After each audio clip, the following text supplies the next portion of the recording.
చూడండి, చాలా మంది ఏమంటారు తెలుసా, ఇదిగో మా చుట్టాలు బంధువులు అంతా కూడా ఇక్కడే ఉన్నారు, వీళ్ళంతా కూడా మా బలగం అంటారు వాళ్ళు. అవునా కాదు?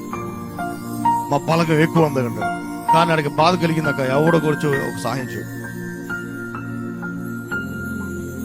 వాడి పేరు కనుకుంటే వీళ్ళే నా బలం, వీళ్ళే బలం అని. కానీ ఆ సమయానికి వాడు ఎవడు కూడా నీకు సహాయం చేయడు.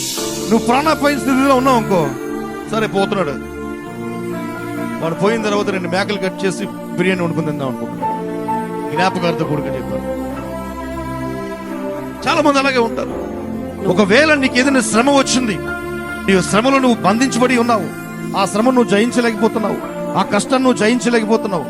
ఒక్కొక్కరి ఇంటికి వెళ్తుంటే ఒక్కొక్కరు ఒక్కొక్క శ్రమ చెప్తా ఉన్నారు.